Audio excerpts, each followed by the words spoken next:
on peut vous présenter une variation indirecte en mots. À partir de ça, on remplit la table de valeurs et une fois que la table de valeurs est remplie, c'est très facile de trouver la règle et de tracer le graphique. Mais l'outil le plus puissant pour comprendre une situation, c'est clairement la table de valeurs. Alors lisons-la. Après son travail, Sébastien a pris un bain. Oh, pas pire. Sa baignoire est pleine de 130 litres d'eau et elle se vide à raison de 26 litres d'eau par minute. Donc, si je regarde la table de valeurs, c'est le nombre de litres d'eau restant selon le nombre de minutes. Au temps 0, il y a 130 litres d'eau. Elle se vide à raison de 26 litres par minute.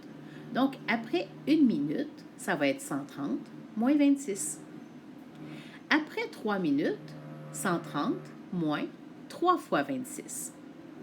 Et après 4 minutes, 130 moins 4 fois 26. Savez-vous qu'en voyant la table de valeurs, je me rends compte que ce serait intéressant de savoir qu'est-ce qui va se passer à 5 minutes?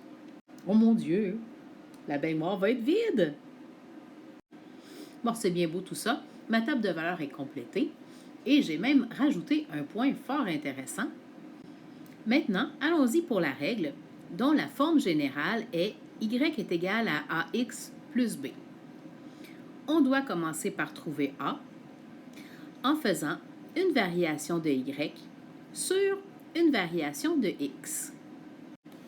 Si on inscrit les valeurs qu'on a trouvées dans notre table de valeurs, la variation de y qui est de moins 78, parce qu'on descend de 78 sur 3, ça nous fait un taux de variation de moins 26. Et ça a bien de l'allure parce que ça diminue de 26 litres par minute. Maintenant, la valeur initiale, on pourrait prendre la technique visuelle parce qu'on la voit directement dans notre table de valeurs. La valeur initiale, c'est la valeur de y vis-à-vis 0. On a donc comme règle que y est égal à moins 26x plus 130. Maintenant, à l'aide de la table de valeurs, faisons le graphique. Les axes sont tracés, il nous reste à les identifier correctement. Je place bien mon 0 à l'origine et je gradue en bon régulier chacun des axes. On place ensuite le point 0, 130, 1, 104, 3, 52 et tiens, je vais aller placer tout de suite le point 5, 0. Si mon travail est bien fait, tous mes points devraient être alignés, former une ligne droite.